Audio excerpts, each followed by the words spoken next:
Rebuilding my relationship with my daughter, 13. So, to cut a long tale short, I had an affair. My daughter was the one who found me with the other guy in the act. It had been the worst day of our life. I'm not going to justify the affair because I know it was wrong. My daughter had always been a daddy's girl, and she quickly informed her father of what she had seen. That was more than a year ago. I moved out for a bit, and my spouse and I decided to give it a go. I simply want to see my family again.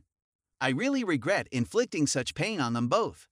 My husband is making an effort. Some days he can hardly hold his hatred for me, while other days he wants to make it work and tries to forgive me. It's a thrill ride. My daughter, on the other hand, is considerably more reliable. She despises me. For the last year, every second of every day. I've had some excellent days with my spouse, but none with her. When I moved out, she wouldn't talk to me at all. She wouldn't return my calls or messages. She refused to go anywhere with me, and now that I've moved back in, she won't speak to me except to yell at me that she hates me, that I wrecked her life, that I'm a WE, and so on. If my husband and I spend any time alone together, she interrupts and demands his attention. If we sit on the couch next to each other, she will push herself in between us and cling to her father. She is constantly telling him that he should divorce me, that she will love with him, that they don't need me, and if we try to go out together, she will call him crying and begging him to come home. She is the light of his life. So every time she does anything like this, he runs to her.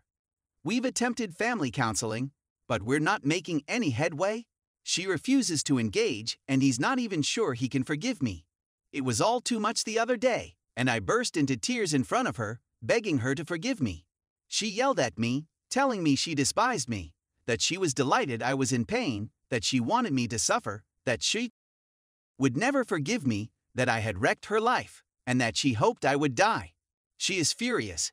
She despises me more than her father. I understand I deceived her as well. I recognize I was selfish, and I know I'm a bad guy. I don't think life is worth living after betraying the two people I care about the most in the world and ruining all of our lives. Sometimes I believe we'd be better off if I simply died. Perhaps she is correct. I'm not sure I deserve to be her mother anymore, and I certainly don't deserve my husband. Is she ever going to forgive me? And if you're going to tell me what a horrible person I am for cheating, believe me, I already know, and nothing anybody can say to me will make it any worse than what I've already heard. Update today, I spoke to my spouse about implementing some of the modifications mentioned in this article. It went swimmingly. He agrees that we must do something different. We are going to substitute individual therapy for family counseling for her.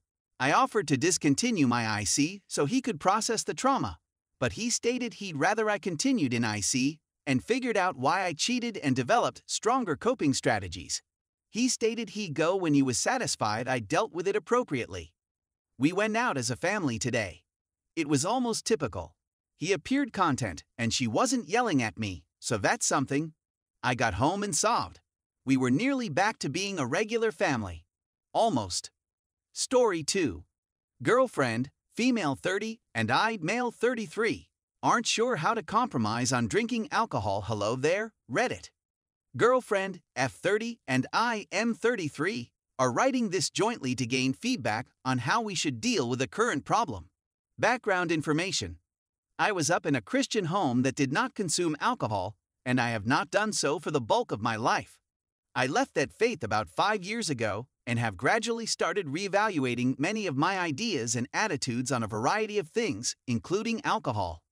I think I have a reasonably balanced opinion of it now. It isn't intrinsically evil when taken in moderation. People may do anything they want, and I don't mind if they become blackout drunk as long as they don't injure anybody.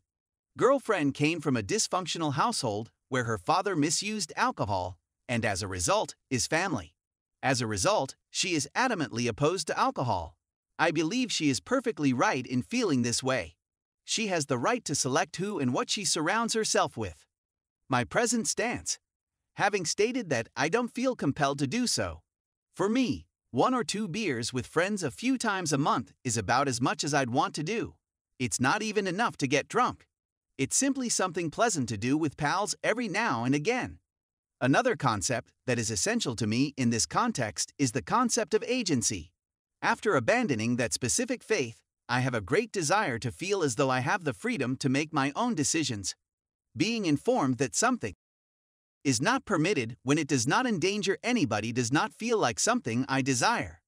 The issue, even after I became non-religious, drinking alcohol was not a big part of my life. At most, I have a glass or two with pals once every several months. I met my girlfriend on a dating website. I mentioned doesn't drink as a characteristic on my profile. I get how this may be deceiving, but in my defense, I was extremely clear with her about my beliefs on alcohol very early on and informed her that I had drunk alcohol on occasion up to this time. However, once she expressed to me that she does not want to be in a relationship with someone who drinks alcohol, I decided to quit drinking entirely, since it was an unusual event anyhow. Let's fast forward a year. I've been thinking about several things in my life recently, and I realized that I don't like the notion of not being able to drink with friends on sometimes. I completely appreciate her hesitation on the subject, and I don't want to minimize her worries, but I also believe that I am one of the most responsible individuals I know when it comes to drinking. I have no intention of getting drunk or even bringing alcohol into the house. I simply want to be allowed to drink with my pals on occasion. I discussed it with her, and she is opposed to the concept. She claims she particularly looked at that aspect of someone's profile before replying, and that if I had mentioned I drank alcohol, she would not have replied at all. Because it is that important to me. Hello, this is my girlfriend. We don't want to split up because of this, and we'd really want to find some type of solution or way of thinking about it to help us through it. Any suggestions would be much appreciated. Thanks! Story 3. I 29 female am unsure if it is time to leave BF 34 male after 5 years. Nothing is terribly wrong. I've been with my boyfriend 34M for 5 years and I'm worried that it's not going anywhere. We began dating while I was in college, and things were fantastic at first, as they still are. We had huge chats about what we wanted and appeared to be on the same page. For me, the most important factors are that I want to be married, that I want to be a homeowner, and that I do not want children. We had a heated discussion about those 3 goods, and he acknowledged that he too desired them. 1 year into our relationship, it comes time for me to graduate from college, and we once again established that we are on the same page. I moved in with him after looking for work in his state since he was many hours away. We went to look for engagement rings around 3 months after we moved, and I am overjoyed. This is how I imagined my and our lives to be. After another 4 years, nothing has changed. We cohabitate, each of us has a solid career, and our financial independence, despite the difficulties of cohabitation, is fantastic. There is nothing obviously wrong with the relationship, except that I still want everything I wanted when I was 23. I brought it up many times over the years, and discussions about the future always seem to end in conflicts. I want to marry, but it's not crucial right now. Can't I simply be happy and stop casting a shadow over every occasion by yearning for a ring? The trouble is, I don't feel like I do. I feel like he does, and I'm not sure why. I've inquired as to what is taking so long. I have no debt, excellent job prospects, and we are both adamant about avoiding having children. He becomes really protective. I entered therapy because I believed I wasn't conveying my needs effectively, but my therapist informed me that I am a good communicator and obviously in touch with myself. I'd previously done therapy to work on myself in my early 20s. She offered couples counseling, which I mentioned to him, and he grew enraged and refused.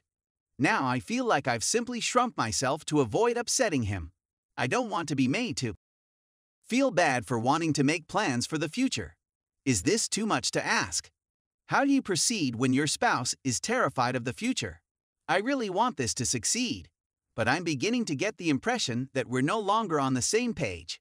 In fact, I get the impression that he has abandoned his sales entirely and is content to remain the same, never changing or growing.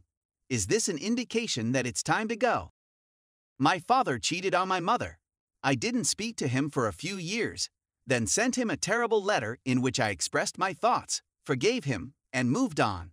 My brother quit communicating to my father and barely sees him a handful of times a year. It's been 17 years. I believe my brother's response is mostly due to my father's feeling sorry for himself and his decision to quit seeking a relationship.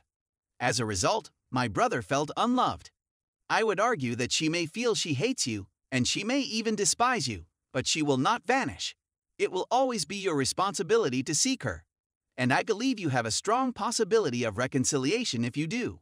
That's a disaster on every level. I can't imagine parenting through this while still attempting to restore relationships and develop trust. I know you mentioned trying family counseling and how that didn't work.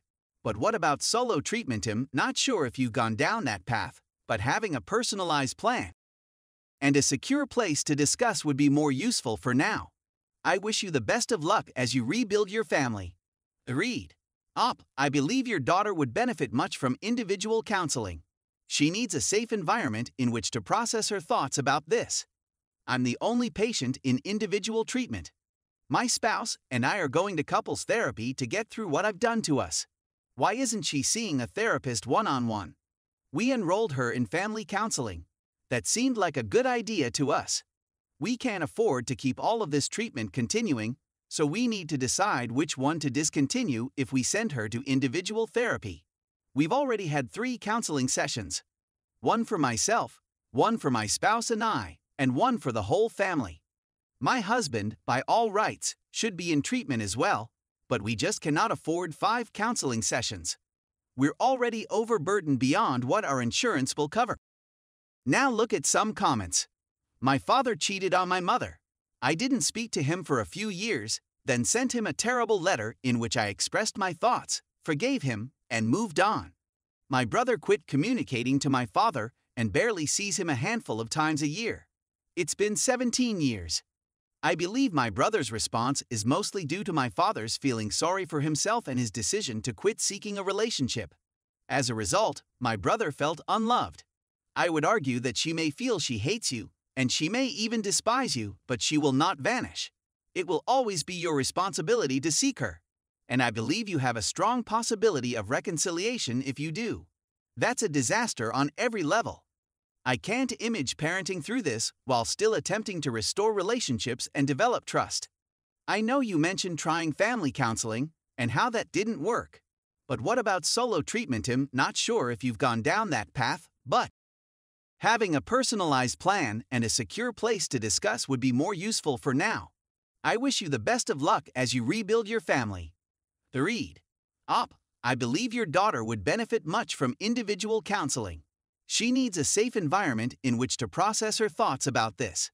I'm the only patient in individual treatment. My spouse and I are going to couples therapy to get through what I've done to us. Why isn't she seeing a therapist one-on-one? We enrolled her in family counseling. That seemed like a good idea to us. We can't afford to keep all of this treatment continuing, so we need to decide which one to discontinue if we send her to individual therapy. We've already had 3 counseling sessions. One for myself, one for my spouse and I, and one for the whole family. My husband, by all rights, should be in treatment as well, but we just cannot afford 5 counseling sessions. We're already overburdened beyond what our insurance will cover.